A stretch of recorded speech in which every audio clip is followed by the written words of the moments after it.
Oi, eu sou a Mariana e hoje eu vim falar um pouquinho da redação do Enem. Primeiramente, conheça a redação. Então, o gênero dissertativo argumentativo é onde você vai, além de expor o tema, você vai expor a sua opinião sobre aquele tema, claro que de forma sempre impessoal. Você precisa abordar todos os núcleos da proposta. Então, se a proposta for os estigmas relacionados à saúde mental na sociedade brasileira, você precisa abordar o estigma, a saúde mental e a sociedade brasileira. Porque se você não abordar algum desses núcleos, você tangencia a redação. Não vai zerar, mas você vai perder alguns pontos, igual eu fiz no Enem de 2020. É sempre bom que você use cada uma dessas palavras ou expressões em todos os parágrafos, para remeter, tipo, cada parágrafo à sociedade brasileira, cada parágrafo ao estigma e essas coisas. Ou então palavras relacionadas. E além de falar sobre o tema e dizer a sua opinião, você vai precisar trazer um repertório, que é uma informação que vai além dos textos motivadores, você vai ter que desenvolver e relacionar ao tema.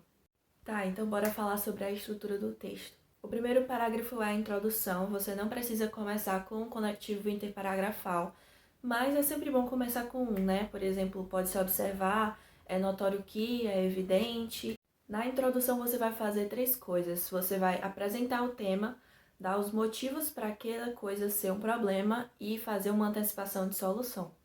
Apresentar o tema vai ser basicamente dizer: olha, esse é o tema da redação. Mas não basta só você dizer qual é o tema da redação. Você vai ter que problematizar. Então, eu aconselho você fazer 2 núcleos de problemática, que vão ser 2 motivos para aquela coisa ser considerada um problema, que é o que você vai escrever no restante do texto. Você vai desenvolver a sua argumentação baseada nesses 2 núcleos de problemática. E a antecipação da solução vai ser simplesmente você dizer: esse problema precisa ser resolvido. É basicamente isso.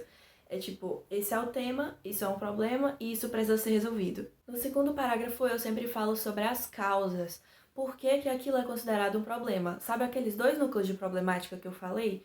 Então, é aqui que você vai dizer as causas de por que que aquilo acontece, mas tem muito cuidado para não deixar o seu texto expositivo, sempre muito cuidado com isso. Não vai colocar causas demais e não vai se empolgar falando disso, não. O mais importante que é avaliar no Enem é você colocar poucas coisas, mas que você fale muito sobre elas. Tem umas 2 causas de cada um, também para ter cuidado para o parágrafo não ficar muito grande. E sempre tenta ir dando exemplos do que você está falando. Por exemplo, várias doenças foram erradicadas do Brasil. Quais? Entendeu? Sempre bom você colocar lá, vírgula, poliomielite e sarampo, vírgula de novo. Então, sempre dá uma exemplificação. Causa vários impactos. Quais impactos, entendeu? Eu costumo começar esse parágrafo, depois do conectivo, né, claro, já contextualizando o tema e colocando o meu repertório. O meu repertório normalmente se encaixa no primeiro parágrafo, que pode ser tipo uma alusão histórica. É bom você começar com alusão histórica. Algum filme, série que se relacione. Lembrando que não adianta só jogar o repertório lá. Você vai ter que desenvolver o repertório e relacionar com o tema. Então, por exemplo, se tu fez uma alusão histórica, tá, aquilo aconteceu no tempo da República Oligárquica. Tá, mas o que isso tem a ver com agora? Então, você puxa para os dias atuais. Mas isso é como nos dias atuais, que tá acontecendo a mesma coisa, não sei o quê. Ou então, no filme e série acontece não sei quem sofrendo bullying. E isso é a mesma coisa que acontece no mundo real. E também outra coisa é que a redação é sempre muito focada no Brasil. Então, se tu tá colocando alguma coisa que é mais mundial, então tu tem que dizer os impactos daquilo no Brasil. Por exemplo, a greve pelo clima, o movimento da Greta, que acontece mundialmente todo ano e que no Brasil tem vários adeptos e não sei o que, não sei o que. O terceiro parágrafo vai ser o desenvolvimento 2. Esse também você tem que começar com um conectivo interparagrafal, de consequência, porque a gente vai falar sobre as consequências nele. Eu indico também você trazer umas 2 e desenvolver muito bem essas 2, para não ficar muito longo e nem muito expositivo. Mas também, se o teu repertório se encaixar aqui, você pode colocar, por exemplo, umas tentativas de solução, como alguma campanha que você conheça ou essas coisas. E além disso, você também vai fazer mais uma antecipação de solução. Você vai dizer também por que esse problema persiste. Tipo, esse problema persiste porque é uma questão cultural da sociedade, mas ele precisa ser resolvido porque está trazendo muitas consequências e por aí vai. O quarto parágrafo vai ser a nossa conclusão, que vai começar com o conectivo interparagrafal de conclusão, tipo, portanto, desse modo, sendo assim. Na conclusão é onde você vai dar a solução do problema que você está problematizando tanto. Então, a gente vai colocar a proposta de intervenção precisa de 5 elementos. O primeiro deles é o agente, quem que vai resolver aquilo. Pode ser as instituições de ensino, o governo, algum ministério. Lembrando que conscientização não é mais considerada uma ação, porque os corretores de um tempo para cá estão considerando isso muito vago. Em vez de conscientizar, você pode pôr, por exemplo, informar as pessoas sobre o assunto. Assim vai ser considerado mais do que se fosse conscientização. O terceiro elemento é o meio, o jeito que aquele agente vai precisar fazer a ação. Por exemplo, aumentar os investimentos para melhorar a infraestrutura, ou então criando leis. O quinto elemento é o efeito. Você vai dizer basicamente que assim o problema vai ser resolvido ou que vai ser amenizado, que a população vai ficar mais informada, enfim. E sobre a coesão, você vai precisar colocar sempre, na próxima frase que você escrever, você vai ter que remeter à frase anterior. Tipo, usando conectivos intraparagrafais, que diferente dos interparagrafais, não precisam ser só palavras, eles podem ser expressões que remetem à frase anterior para poder dar uma sequência direitinha para o teu texto. Não pode só jogar uma frase ali sobre o estudo em si agora. Eu não acho que seja necessário você fazer mais de uma redação por semana, porque assim, vai ser bem proveitoso, assim, do jeito que eu vou mostrar. Mas se você quiser também, não digo também fazer menos, porque aí fica muito pouco, é bom ter o costume. E é sempre bom que essa redação seja corrigida.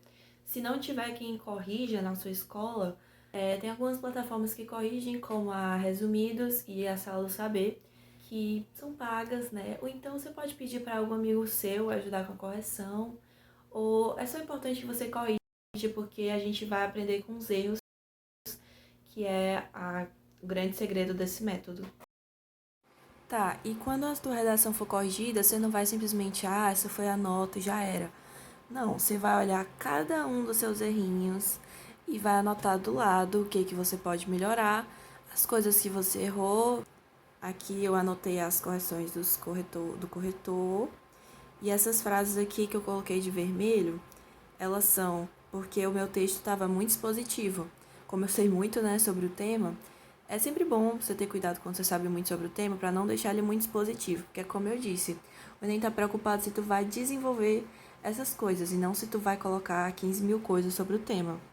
Eu coloquei coisa demais aí, não consegui desenvolver tudo, e aí eu fiz as observações aqui do lado, ó. Colocar sujeito na frase, colocar vírgula antes de expor sequência, desenvolver todos os tópicos. Só que além de olhar para os erros, você vai olhar também as coisas estratégicas que você colocou na redação. Por exemplo, o meu Evident Key, que é o conectivo, poluição causada pelos resíduos plásticos, que é o tema, difícil decomposição, tóxicos e riscos são os núcleos de problemática, e o tema deve ser resolvido, é antecipação de solução, pode-se observar aqui, e por aí vai. Você vai destacando todas as partes estratégicas do seu texto, para aí você ir desenvolvendo também talvez o seu modelo de redação, talvez a sua estrutura. Além de você ter a análise separada de cada redação, eu indico também você ter uma análise bimestral. Eu vou disponibilizar essa página lá no meu Instagram para quem quiser. Aí, aqui em cima eu coloco um gráfico com todas as redações que eu vou ter esse bimestre, as notas que eu vou tirar e vou fazendo um gráfico aqui de acordo com as notas. Aqui são as competências e vou colocando aqui quantos pontos que eu tirei em cada competência. Ó, por exemplo, aqui eu vi que a competência 1 é a que eu estava mais perdendo ponto, então eu tenho que melhorar a ortografia. Desse lado eu vou colocar o núcleo do tema e o repertório que eu usei, ou melhor, os textos temáticos que eu fiz, as redações. Então eu vou fazer o gráfico pizza e o repertório, quais foram os que eu mais usei, quais que eu tenho mais costume de usar. Então esse foi o vídeo, espero que tu tenha gostado. Se ficou com alguma dúvida, Me diz aí nos comentários e também me diz o que tu achou do vídeo. E até a próxima.